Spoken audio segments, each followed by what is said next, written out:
Hakim-Hakim bab 19. Terjadilah pada zaman ketika tiada raja memerintah Israel, di bahagian paling terpencil di pergunungan Efraim, tinggal seorang Lewi yang mengambil seorang gundik dari Betlehem, Yehuda. Tetapi gundiknya curang terhadapnya, lalu pergi daripadanya dan diam di rumah ayahnya di Betlehem, Yehuda. Dia berada selama 4 bulan lamanya di rumah ayahnya. Lantas bertindaklah suaminya, lalu pergi menyusul perempuan itu untuk memujuknya dan membawanya pulang. Bersama-samanya, dia membawa seorang hamba dan sepasang keldai. Lalu perempuan itu membawanya masuk ke rumah ayahnya, dan ketika ayahnya melihat lelaki itu, amat sukacitalah dia menemui menantunya. Mertuanya pun menahannya, maka tinggallah dia selama 3 hari bersama-sama mertuanya dan makan, minum, dan bermalam di sana. Pada hari yang keempat, ketika mereka bangun pagi-pagi lagi, dan ketika orang Lewi itu berkemas untuk pergi, berkatalah ayah perempuan itu kepada menantunya, "Alasilah perutmu dahulu dengan sekeping roti, kemudian bolehlah kamu pergi." Maka duduklah mereka, lalu mereka makan dan minum bersama-sama. Kata ayah perempuan itu kepada lelaki itu, "Sudilah kiranya untuk tinggal bermalam, dan biarlah hatimu gembira." Ketika lelaki itu bangun untuk pergi juga, mertuanya tetap mendesaknya, sehingga dia akhirnya tinggal untuk bermalam lagi di sana. Pada hari yang kelima, ketika dia bangun pagi-pagi untuk pergi, berkatalah ayah perempuan itu, "Mari, segarkanlah dirimu dahulu, dan tinggallah sebentar lagi, sampai lepas tengah hari." Lalu makanlah kedua-dua mereka.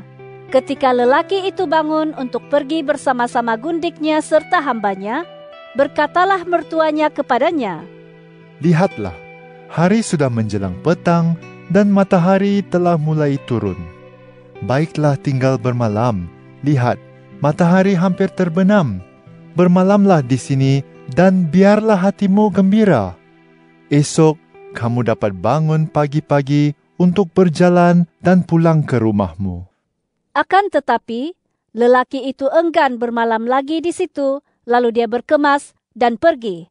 Maka sampailah dia di daerah yang bersetentang dengan Yebus, yaitu Yerusalem, dan bersama-samanya ada sepasang keldai yang berpelana serta gundiknya. Ketika mereka menghampiri Yebus, matahari telah hampir terbenam, lalu hambanya berkata kepadanya, "Tuan, mari kita singgah dan bermalam di kota orang Yebus ini." Tetapi tuannya menjawab, "Kita tidak akan singgah di kota asing yang warganya bukan orang Israel, tetapi kita akan berjalan terus sampai ke Gibea." Katanya lagi kepada hambanya, "Marilah kita berjalan sampai ke salah satu tempat di sana dan bermalam di Gibea atau di Ramah." Oleh itu, mereka meneruskan perjalanan, dan matahari terbenam ketika mereka hampir tiba di Gibea yang menjadi kepunyaan Bani Benyamin. Mereka pun singgah serta memasuki kota Gibea untuk bermalam di situ. Setibanya mereka di kota itu, duduklah mereka di tanah lapang kota kerana tidak ada seorang pun yang mengajak mereka untuk bermalam di rumah. Tetapi pada malam itu, datanglah seorang tua yang pulang dari pekerjaannya di ladang. Lelaki itu berasal dari pergunungan Efraim dan tinggal sebagai pendatang di Gibea, manakala penduduk setempat ialah warga daripada Bani Benyamin. Ketika dia melayangkan pandangan dan terlihat pengembara yang berada di tanah lapang kota, berkatalah orang tua itu, "Ke manakah tujuanmu, dan dari manakah kamu datang?" Pengembara itu menjawabnya, "Kami sedang dalam perjalanan dari Betlehem di Yehuda dan menuju ke pergunungan Efraim. Dari sanalah aku berasal. Sebelum ini aku pergi ke Betlehem di Yehuda dan sekarang sedang berjalan pulang ke rumah Tuhan. Tetapi tidak ada sesiapa yang mengajak aku ke rumahnya. Padaku ada jerami dan makanan untuk keldai kami, dan ada roti dan anggur untuk aku sendiri untuk hamba perempuan ini dan untuk hambaku yang bersama-sama hambamu ini. Kami tidak kekurangan sesuatu." Berkatalah orang tua itu, "Sejahteralah kamu, usah khawatir. Segala yang kamu perlukan, biarlah aku yang menanggung. Tetapi janganlah kamu bermalam di tanah lapang kota ini." Maka dibawanyalah lelaki itu masuk ke rumahnya, dan keldai-keldai orang itu diberinya makan, lalu mereka pun membasuh kaki, makan, dan minum. Tetapi sedang mereka bergembira makan dan minum itu, datanglah beberapa orang jahat kota itu yang mengepung rumah itu. Mereka mengetuk pintu rumah itu dengan kuat, sambil berkata kepada orang tua pemilik rumah itu, "Bawalah keluar orang yang datang ke rumahmu itu, supaya kami menyetubuhi dia." Keluarlah pemilik rumah itu, menemui mereka dan berkata kepada mereka, "Tidak, janganlah saudara-saudaraku berbuat jahat, karena lelaki ini telah masuk ke rumahku. Janganlah kamu berbuat kerja durjana itu. Lihat, di sini ada anak gadisku yang masih perawan, dan juga gundik orang itu. Biar ku bawa kedua-duanya keluar. Perkosalah mereka, dan perbuatlah dengan mereka, ikut suka hati kamu. Tetapi terhadap orang ini, janganlah kamu berbuat durjana." Tetapi lelaki-lelaki itu tidak mahu mendengar kata-katanya. Lalu orang Lewi itu menangkap gundiknya dan membawanya keluar kepada mereka. Lalu mereka memperkosa perempuan itu semalam-malaman serta menderanya sampai pagi. Pada waktu fajar menyingsing, barulah mereka melepaskan perempuan itu. Menjelang pagi, kembalilah perempuan itu, tetapi dia jatuh rebah di depan pintu rumah orang itu, tempat tuannya bermalam, dan dia terbujur di sana sampai pagi menjadi terang. Pada waktu pagi ketika tuannya bangun, lalu membuka pintu rumah dan pergi keluar untuk menyambung perjalanannya, tampaklah kepadanya gundiknya sedang terbujur di depan pintu rumah dengan tangannya pada ambang pintu. Berkatalah dia kepada perempuan itu, "Bangunlah, marilah kita pergi." Tetapi tidak ada jawaban. Lalu diangkatnya dan diletakkanlah mayat itu di atas keldai. Kemudian dia pergi menuju ke tempat kediamannya. Sesampai dia di rumahnya, dia mengambil pisau. Dipegangnyalah mayat gundiknya, lalu dipotongnya menurut tulang-tulangnya kepada 12 kerat. Lalu dikirimnya ke seluruh daerah orang Israel. Dan setiap orang yang melihat potongan mayat itu berkata, "Hal yang sebegini belum pernah terjadi dan belum pernah terlihat sejak orang Israel keluar dari tanah Mesir sampai sekarang. Fikirkanlah hal itu, pertimbangkanlah, lalu berbicaralah." Hakim-Hakim bab 20. Kemudian keluarlah semua orang Israel dari Dan sampai Bersheba dan juga dari tanah Gilead, lalu berhimpunlah ke semua umat yang bersatu itu menghadap Tuhan di Mizpah. Tampillah para ketua semua suku kaum orang Israel, memimpin jemaah umat Allah yang berjumlah seramai 400.000 orang askar berjalan kaki yang menghunuskan pedang masing-masing. Kedengaranlah kepada Bani Benyamin bahwa orang Israel telah maju ke Mizpah. Berkatalah orang Israel, "Ceritakan bagaimana kedurjanaan itu terjadi." Maka Bani Lewi, yaitu suami perempuan yang terbunuh itu, menjawab, "Aku bersama-sama gundikku sampai di Gibea, kepunyaan suku Benyamin, untuk bermalam di sana. Tetapi para warga kota Gibea itu mendatangi aku dan mengepung rumah itu pada malam hari untuk menyerang aku. Mereka berniat membunuh aku, tetapi kemudian mereka memperkosa gundikku sehingga dia mati. Maka ku ambillah mayat gundikku, lalu kupotong-potong mayatnya, dan kukirimkan ke seluruh daerah harta pusaka orang Israel, lantaran lelaki-lelaki itu telah melakukan kedurjanaan dan berbuat aib di Israel. Sekarang kamu sekalian orang Israel, berikanlah pendapatmu dan nasihatmu di sini." Maka bangunlah seluruh umat di situ dengan serentak sambil berkata, Tiada seorang pun daripada kita akan pergi ke kemahnya, dan tiada seorang pun daripada kita yang akan pulang ke rumahnya. Inilah yang akan kita lakukan kepada Gibea. Kita akan mencabut undi dan akan memeranginya.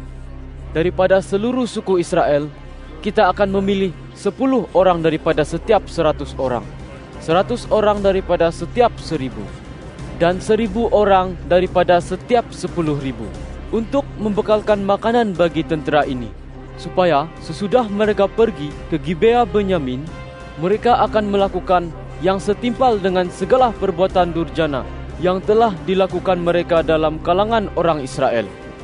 Demikianlah orang Israel berkumpul untuk melawan kota itu, semua bersekutu dan bersatu tujuan. Kemudian, suku-suku Israel mengirim orang kepada seluruh suku Benyamin dengan pesan, Bagaimanakah dengan kejahatan yang terjadi antara kamu itu? Maka sekarang, serahkanlah semua penjahat di Gibea yang melakukan perbuatan durjana itu. Kami akan menghukum mati mereka, dan dengan demikian menghapuskan yang jahat itu daripada antara orang Israel. Tetapi Bani Benyamin tidak mahu mendengar seruan saudara-saudara mereka daripada orang Israel itu. Sebaliknya, Bani Benyamin dari kota-kota lain berkumpul di Gibea untuk marah memerangi orang Israel.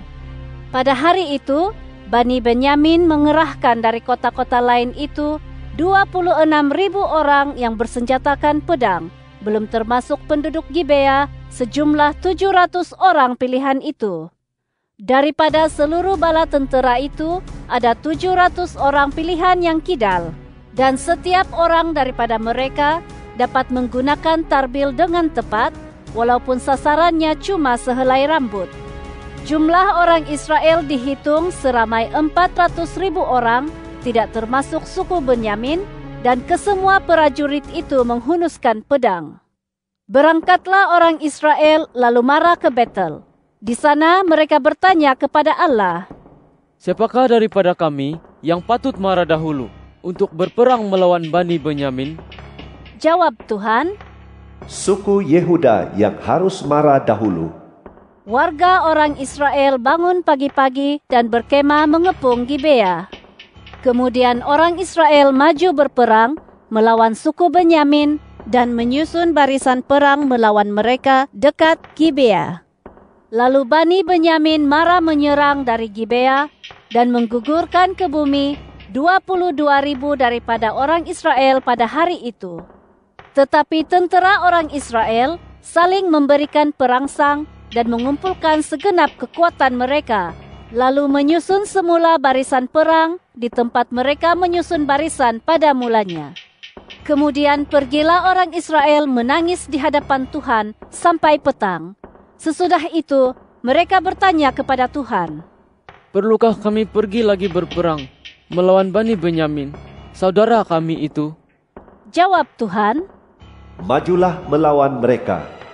Maka pada hari kedua itu, orang Israel sampai dekat Bani Benyamin.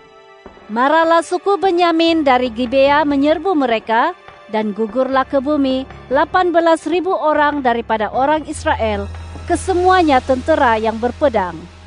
Kemudian pergilah semua orang Israel, dan setibanya di Betel, mereka menangis di hadapan Tuhan, berpuasa sampai senja pada hari itu. Mereka juga mempersembahkan korban bakaran dan korban kedamaian di hadapan Tuhan. Lalu warga orang Israel bertanya kepada Tuhan. Pada waktu itu, ada tabut perjanjian Allah di sana, dan Pinehas anak Eleazar anak Harun menjadi imam Allah pada waktu itu.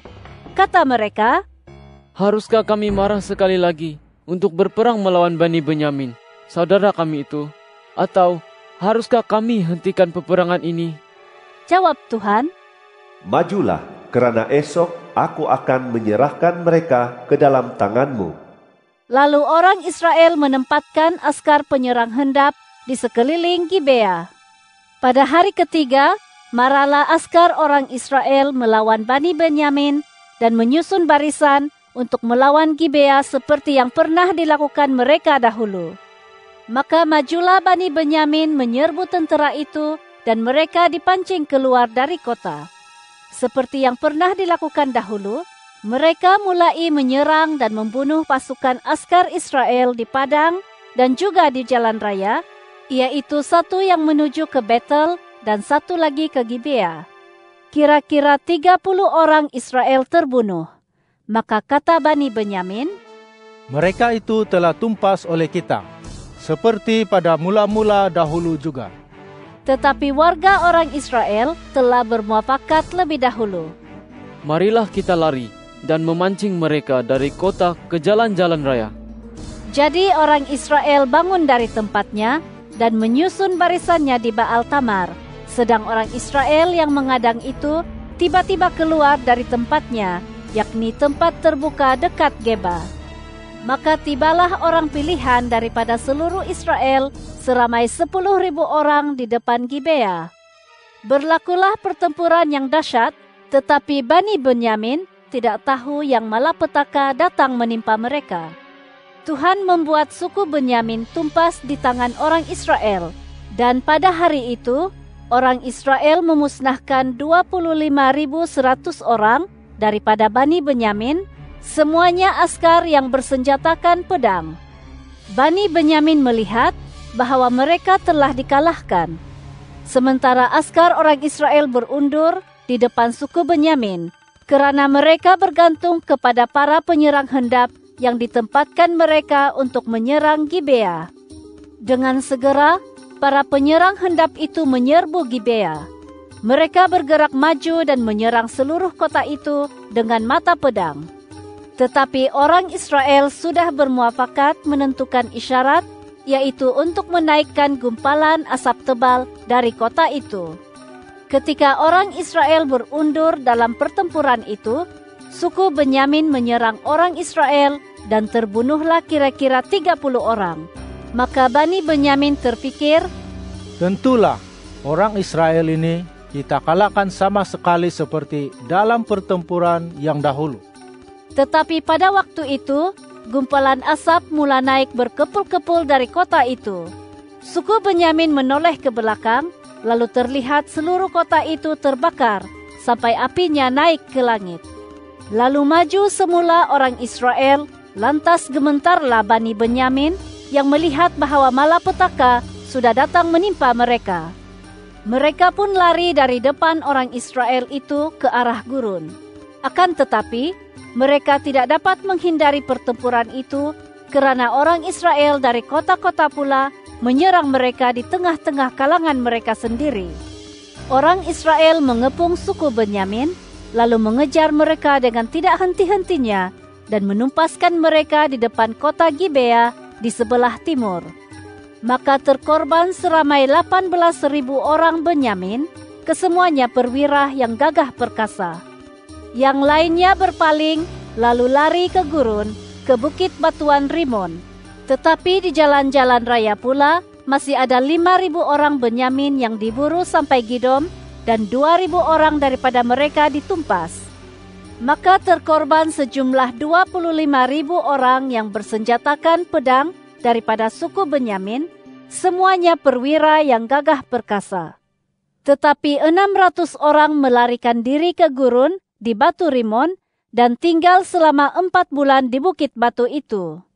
Tetapi orang Israel kembali menyerang Bani Benyamin dan memukul mereka dengan mata pedang, baik manusia maupun haiwan, dan segala sesuatu yang terdapat di sana. Semua kota yang terdapat di sana turut dimusnahkan mereka dengan api. Hakim-Hakim bab 21. Maka seluruh orang Israel bersumpah di Mizpah demikian, tiada seorang pun daripada kita yang akan memberikan anak perempuannya untuk menjadi istri kepada warga Bani Benyamin. Datanglah umat Israel ke Betel, lalu duduk di hadapan Allah sampai petang. Lalu mereka menyaringkan suara dan menangis dengan sepenuh perasaan mereka. Mereka berkata, mengapa ya Tuhan, Allah Israel, terjadi hal yang begini di antara orang Israel? yakni bahwa hari ini hilang satu suku daripada orang Israel. Keesokan harinya, bangunlah seluruh umat pagi-pagi lagi, lalu mendirikan mazbah di situ, dan seterusnya mempersembahkan korban bakaran dan korban kedamaian. Pada waktu itu, berkatalah warga orang Israel, "Siapakah daripada seluruh suku Israel yang tidak ikut datang dengan jemaah ini untuk menghadap Tuhan?" Sebabnya, mereka telah bersumpah dengan sungguh-sungguh mengenai orang yang tidak datang menghadap Tuhan di Mizpah demikian. Pastilah dia dihukum mati. Maka orang Israel berasa belas kasihan terhadap suku Benyamin, saudara mereka itu. Maka kata mereka, "Hari ini satu suku terputus daripada orang Israel. Apakah yang dapat kita lakukan kepada kalangan yang tertinggal itu dalam hal mencari istri? Karena kita bersumpah demi Tuhan bahwa kita tidak akan memberikan seorang pun anak perempuan kita kepada mereka untuk dijadikan istri mereka." Lalu bertanyalah mereka, "Dari seluruh suku Israel, adakah satu suku yang tidak datang menghadap Tuhan di Mizpah?" Lalu disahkanlah bahwa tiada seorang pun yang datang dari Yabesh Gilead ke perkemahan jemaah itu. Lalu setelah dihitung, memang sah bahwa tiada seorang pun daripada penduduk Yabesh Gilead yang hadir. Maka perkumpulan itu mengerah 12.000 perwira yang gagah perkasa untuk pergi ke situ, lalu kepada mereka dikeluarkan perintah, "Pergilah, pukullah penduduk Yabesh Gilead, termasuk kaum wanita dan anak-anak, dengan mata pedang. Dan lakukanlah begini, kamu tumpaskan semua lelaki sahaja, dan semua perempuan yang pernah tidur dengan lelaki." Mereka menemukan 400 orang anak gadis perawan yang belum pernah tidur dengan orang lelaki antara penduduk Yabesh Gilead. Lalu kesemua gadis itu dibawa mereka ke perkemahan di Silo di tanah Kanaan. Sesudah itu, seluruh umat itu mengirim utusan untuk berbicara dengan Bani Benyamin yang berada di bukit Batu Rimon dan memaklumkan kedamaian kepada mereka. Pada waktu itu, kembalilah suku Benyamin, dan kepada mereka diberikan perempuan-perempuan Yabesh Gilead yang telah dibiarkan hidup. Akan tetapi, jumlah perempuan itu belum cukup bagi mereka. Bangsa itu berasa kasihan kepada suku Benyamin, karena Tuhan membuat keretakan antara suku Israel. Kemudian berkatalah umat tua-tua mereka, "Apakah yang dapat kita lakukan kepada yang tinggal ini dalam hal mencari istri untuk mereka? Sebabnya kaum perempuan telah punah daripada kalangan suku Benyamin." Kata mereka lagi, "Harta pusaka semua orang yang terkorban itu patut tetap bersama-sama suku Benyamin, supaya jangan ada suku yang terhapus daripada orang Israel. Tetapi kita ini tidak dapat memberikan istri kepada mereka daripada kalangan anak perempuan kita. Sebabnya orang Israel telah bersumpah demikian. Terkutuklah orang yang memberikan istri kepada suku Benyamin." Kemudian mereka berkata, Setiap tahun ada perayaan bagi Tuhan di Silo, yang terletak di sebelah utara Betel, di sebelah timur jalan raya yang menuju dari Betel ke Sikem, dan di sebelah selatan Lebona. Maka mereka berpesan kepada Bani Benyamin demikian, "Pergilah untuk menyerang hendap di kebun-kebun anggur. Perhatikanlah baik-baik. Jika anak-anak perempuan Silo muncul untuk menari, keluarlah kamu dari kebun-kebun anggur itu, dan hendaklah masing-masing menangkap seorang daripada anak-anak perempuan Silo itu untuk dijadikan istri dan pergi ke tanah Benyamin.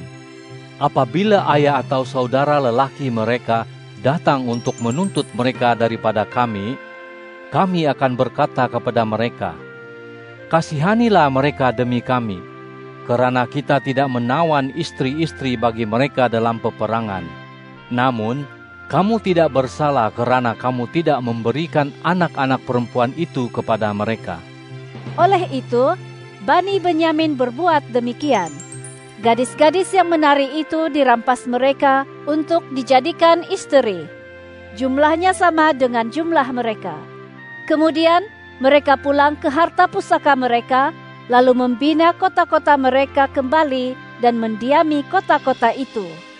Pada waktu itu, pulanglah orang Israel dari sana kepada suku dan kaum mereka, ke harta pusaka masing-masing. Pada zaman itu, tiada raja yang memerintah orang Israel. Setiap orang melakukan apa yang dianggap benar menurut pandangan sendiri.